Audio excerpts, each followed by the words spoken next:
Hi everyone, my name is Rachel and I'm a product manager in Big Tech. When I first saw product estimation questions like these, I had no clue where to start, and with my shaky mental math, they felt very intimidating. That's why today I want to show you a framework that works for all types of estimation questions, and I'll walk you through it today. Here's the agenda for this video. First, we'll talk about what the estimation question is. Then we'll talk about what interviewers are looking for in a great answer. Then I'll walk you through how to answer the question, starting with clarifying the question, applying the right framework, and tips to use it effectively, and then finishing off with a quick sanity check on your estimation question. Lastly, I'll walk you through a comprehensive example of answering the estimation question using this process. So what exactly is the estimation question? This vague question asks you to approximate a value without access to precise data. The objective is not to test numerical accuracy, but to evaluate how you approach ambiguity. Some examples include, what is the market size for ride sharing in New York City? What is the number of photos uploaded to Instagram each day? And what is the engineering effort required to build a basic chat feature? So what do interviewers actually care about when you're answering the estimation question? Don't worry, it's not about nailing the exact number, and honestly, they probably don't even know it themselves. At the core of it, interviewers are looking for three key things. Number one, can you break down an ambiguous problem and achieve a logical answer? Number two, can you state clear and reasonable assumptions? Interviewers want to see that you explain the numbers you're using, why you chose them, and that they feel grounded in reality rather than being pulled from thin air. In other words, your assumptions and reasoning should reflect how the business actually operates and what your users will likely do. For example, if you're estimating the number of iPhones purchased in the US in a year, a weak assumption would be that everyone upgrades their iPhone every year. A stronger, more business-informed assumption is that Apple typically releases a new iPhone annually, but most consumers upgrade every 2 to 3 years, so only a fraction of iPhone owners are buying a new phone in any given year. Next, interviewers want to see that you can identify the key drivers of the estimate rather than overcomplicating it with inputs that won't move the needle. For the same iPhone estimation question, it's more impactful to segment by income level like high, medium, and low, since affordability drives demand rather than slicing it into groups like teachers, students, or business owners. The first one captures a real driver of purchases, while the second one adds noise without improving the accuracy of your response. Next, interviewers want to see if you can walk through your reasoning and calculations clearly. And finally, can you stay confident and composed under ambiguity? Next, let's hop into how you actually answer the question. The first step is to clarify exactly what you're being asked to estimate.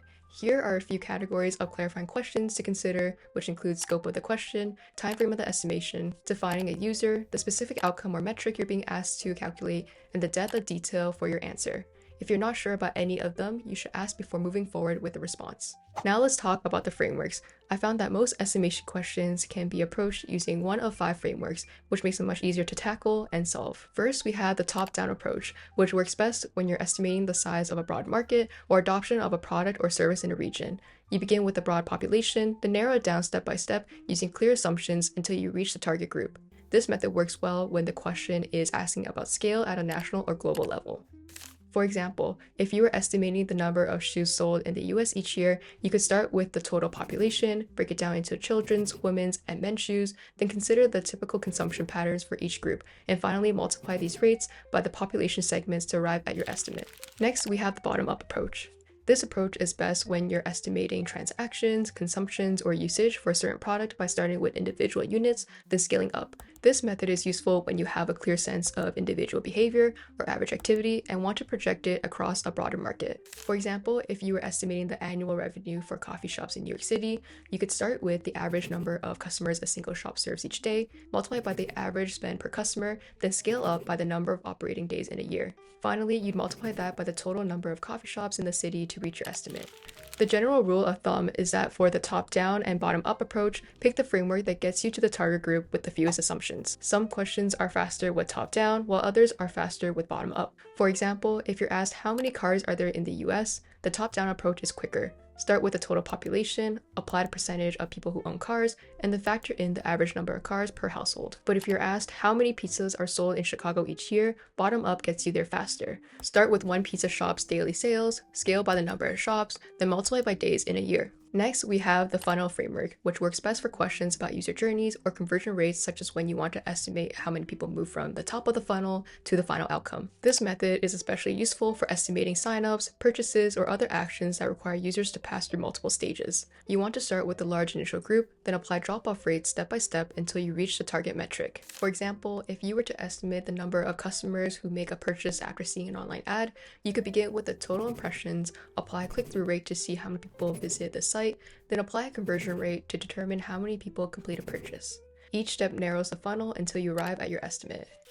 Next, we have the frequency and penetration approach, which is best for estimating usage or engagement, such as when you want to know how often a specific action is performed across the user base. You start with the total number of users, apply the percentage who engage in this behavior, and then multiply by how frequently they do this. This method is especially useful for estimating posts, searches, or other repeatable user actions. For example, if you were estimating the number of photos uploaded to Instagram each day, you could begin with the daily active users, apply the percentage who post on a given day, and then multiply by the average number of photos each person uploads. Together, these inputs give you a structured estimate of total daily uploads. And lastly, we have the Fermi decomposition. The Fermi decomposition is an estimation technique named after physicist Enrico Fermi, who was known for making surprisingly accurate guesses with limited information. It's best for all other questions that may not directly fit into any other framework, super open-ended, or curveball questions. You tackle the problem by breaking it down into smaller logical components, making assumptions for each piece, and then multiplying them together to reach an estimate. For example, if you're estimating the number of piano tuners in a city like Chicago, you could begin with the population, estimate how many households own a piano, apply how often a piano needs tuning, and then divide by the number of jobs a tuner can complete in a year. By chaining together simple assumptions, you arrive at a structured estimate for a seemingly impossible question. Regardless of the framework, there are also two things you want to do before you start walking through the solution. Number one, looking for constraints. When applying these frameworks, make your answer stronger by looking for constraints that naturally limit the problem, such as capacity, time, or physical resources. For example, if you're estimating the number of packages Amazon can deliver in a day, you wouldn't just multiply drivers by routes. You'd also factor in constraints like how many packages a truck can carry or how many deliveries a driver can realistically complete in a shift. These natural limits keep your estimate grounded and credible. And secondly, MECE segmentation. MECE segmentation is best for questions where the population or market naturally breaks down into distinct groups. MECE stands for mutually exclusive, collectively exhaustive, which means your segments don't overlap and together they cover the whole population. This approach is useful when different groups have very different behaviors, and separating them makes the estimate more accurate. For example, if you were estimating the number of cars sold in the US each year, you could segment the market into new buyers, people replacing an old car, and people buying an additional car for the household. Each group is counted once, and together they capture the full market without overlap. Now moving on to tips for applying the framework. One of the most important ones is to know a few key numbers. Interviewers don't expect you to memorize exact statistics, but they do expect you to have some context for how to start an estimate. I've compiled a list of statistics that can help you with your estimation questions. Next, you want to round your numbers. Nobody wants to do 177.5 divided by 5.2. Instead, convert that to 175 divided by 5 for easier mental math. And finally, take a few moments to plan before answering. Before jumping into the solution, take a few moments to outline your framework, your segments, and assumptions. In this way, your answer will be much more structured and straightforward. And after we present our estimation, we want to perform a sanity check if time permits. This step is about validating if your estimation makes sense in reality. There are 3 different sanity checks you can perform, and pick one for this step. First, we have the 1 and n test. Check if your result makes sense when spread across the population. For example, if my estimation implies that 1 in 3 people are buying a new pair of shoes every month, ask yourself if that makes sense. Next, we have the peak day stress test. Compare your estimate to a known peak or an extreme day to see if the answer makes sense. For example, does my estimation imply that more TVs are sold on an average day than on Black Friday? And lastly, provide a ratio. Put your number in context by comparing it to something familiar. For example, does my estimate assume that more iPhones are sold each year than there are people in the country? Using the sanity check, interviewers want to see that you can take a step back, recognize if your estimate seems too high or too low, and pinpoint the root cause to one of the assumptions that you made. Great, now let's move on to answering a sample question by applying the steps outlined earlier. Our question is, estimate the number of haircuts that take place in the US on an average day. First, let's ask any clarifying questions. For this question, I want to know, should we count professional haircuts only, or include at-home haircuts too? Does typical day mean a year-round average or a specific day in the week? What counts as a haircut? Only cut services, or do perms, blowouts, color dyeing count if paired with a cut? Are we estimating the number of haircuts or the revenue generated from haircuts? Do we want a high-level ballpark estimate or a segmented breakdown? Great, so let's just assume for this example that the interviewer answered our questions with the following. We'll count all haircuts performed in the US regardless of where they occur, including salons, barbershops, mobile stylists, and at-home cuts. We'll use a year-round daily average, averaging out weekends, weekdays, and seasonality. We'll include non-cut services unless they're performed with a cut, then it counts as one. We'll estimate the number of haircuts, not revenue.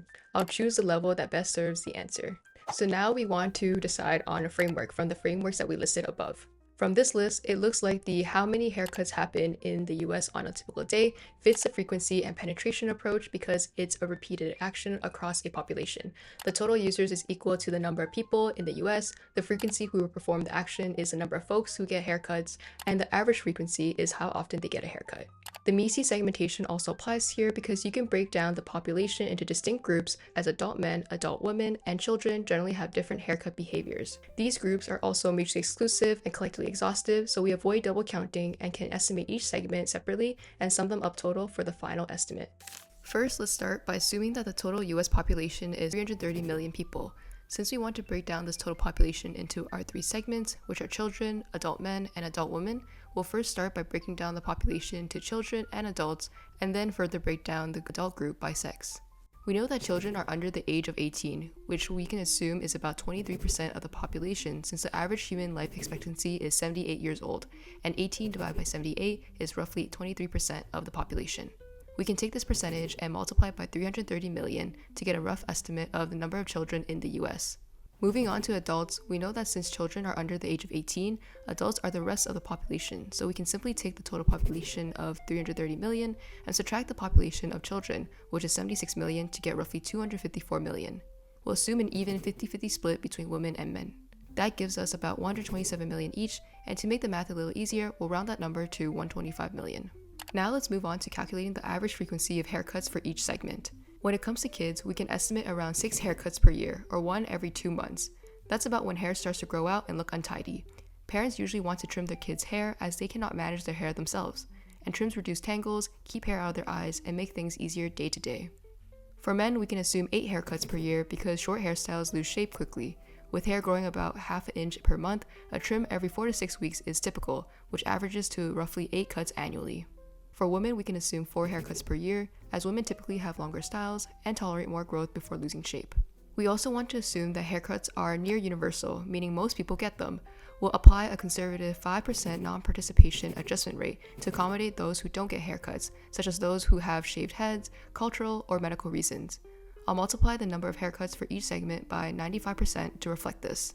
Adding the number of haircuts by segment, we get 1.8 billion haircuts per year, and if we divide that by 365 days, we get about 5 million haircuts per day.